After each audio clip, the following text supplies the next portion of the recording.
Hey everyone, today let's talk about something real. Those brutal sugar cravings. You know the kind, the urgent, I need it right now kind of cravings that hijack your brain and stress you out and leave you feeling out of control. Here's the thing.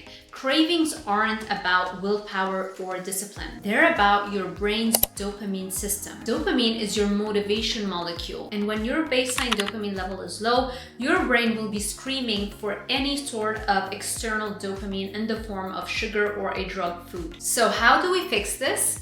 By raising our baseline dopamine, not just the instant dopamine, but our baseline dopamine level, and I'm gonna explain how. Hi, I'm Dr. Sarah Zaldivar, and I managed to lose and maintain 35 pounds mainly by raising my baseline dopamine level. I also quit my nutrition professor jobs at the University of Miami and elsewhere so I could focus on reaching a wider audience online. I specifically studied this topic of sugar addiction for 7 years at the University of Miami, and I learned how to manipulate the dopamine system and how to increase baseline dopamine levels in order to treat the root cause of cravings and really any addictive type behavior. You see, addictive substances and compulsive behaviors destroy your D2 dopamine receptors. That's because every time you consume a drug food or you take a drug, you release a lot of dopamine at once. That high level of unnaturally elevated dopamine level is going to trigger the brain to try and protect you by downregulating or decreasing the number of receptors that the dopamine binds to. So for dopamine to exert its pleasurable, rewarding effects, dopamine has to be released from one brain cell and it has to attach to the receptor, the dopamine D2 receptor, on the cell surface of an adjacent brain cell. When you take drugs or even consume sugar and highly addictive drug foods, you're stimulating your brain in an unnatural level. So your brain is going to try to protect you because it does not know for how long that high level of stimulation is going to last for. The only way the brain knows how to protect you from wasting yourself away and getting stimulated indefinitely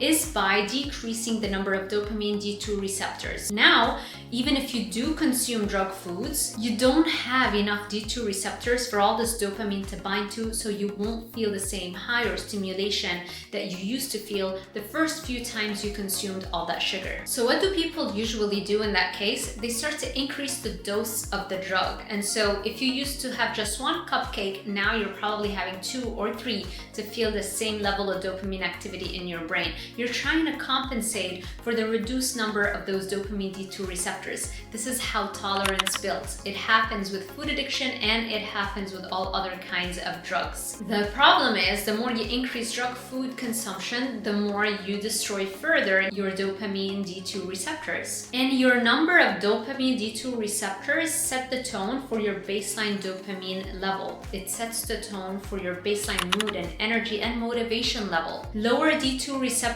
numbers means you have low baseline dopamine level, which means you have low motivation, low energy, negative mood, and vice versa. This is why relying on willpower or discipline alone for weight loss or changing your diet, it rarely works. That's because you're not targeting the root cause of those cravings, which is a low baseline dopamine activity. D2 receptors are so powerful in that a gene therapy that was done to increase the number of D2 receptors in rodents' brains instantly cured addiction. Now, until we have millions of dollars and enough safety data on gene therapies to cure addiction by raising D2 receptor numbers, what are some powerful ways we can increase the number of D2 receptors in our brain so that we are not constantly white-knuckling our diet and so that we finally have food freedom? There are so many things you can do. Number 1, ketosis. I have a whole separate video talking about how a ketogenic diet alone cured eating disorders and food addiction and binge eating disorder. I will link it at the end of this YouTube video so you can check it out. Also, a carnivore diet is a subtype of a ketogenic diet that can also do the same thing and probably might be even more powerful than a ketogenic diet because it has less inflammation and less plant toxins and anti-nutrients. Not only that, but we have studies that show how a ketogenic diet can instantly cure cocaine addiction and alcohol addiction. Another thing you can do is something that Dr. Gabor Mate is always talking about,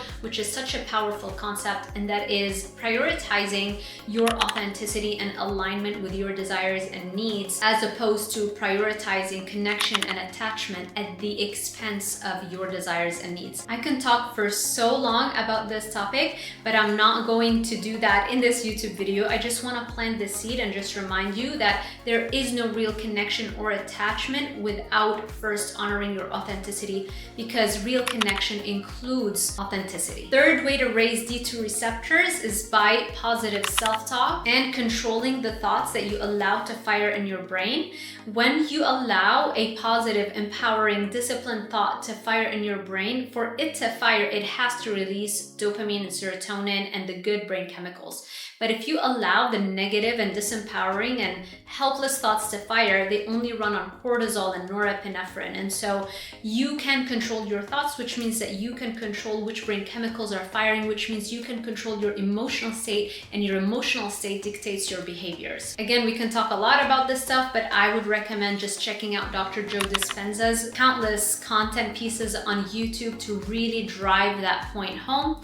I'm gonna move on to the fourth thing you can do to raise your D2 receptor numbers, and that is visualization. Visualization is so critically important, not only for mental strength, but also to regulate your mood and allow you to achieve your goals more easily. I go into more depth as to how to do that and the two different types of visualization in my guide, Monster Mindset Guide, on my website at drsarahzoldivar.com/shop. Number 5 is meditation and yoga. The better meditator you become and the longer you meditate for, the higher the number of D2 receptors in your brain. Number 6 is setting goals and achieving them, because dopamine is the accomplishment molecule. When you set exciting goals and then you accomplish them, you're releasing dopamine, and the more you do that over time, that can also increase your D2 receptor numbers. Number 7, and my personal favorite, and that is exercise. The faster you can run and the heavier the weights that you can lift, the greater the number of D2 receptors in your brain. And so you get to control exactly what level of D2 receptor numbers you want to live life with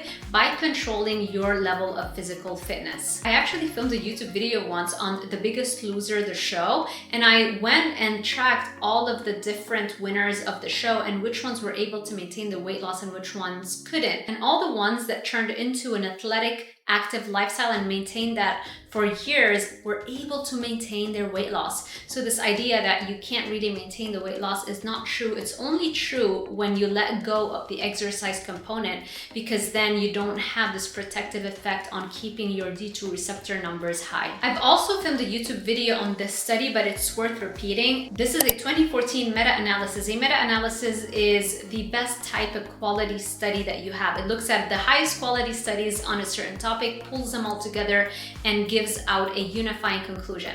So this 2014 meta-analysis study looked at 22 studies on this topic between exercise and addiction, and it showed that exercise increased sobriety success rates by 70%. If you want to learn more about my brain rehab protocol that I've used to lose 35 pounds and maintain it and to increase my D2 receptor numbers, all this information is found in my Cravings bundle on my website. The Cravings bundle includes the 21 Day to Food Freedom Guide, Monster Mindset, where we go into the visualization aspect, instant dopamine, where it focuses on positive self-talk, and dopamine brain, which has the actual exercise protocol that I would recommend and that I personally used.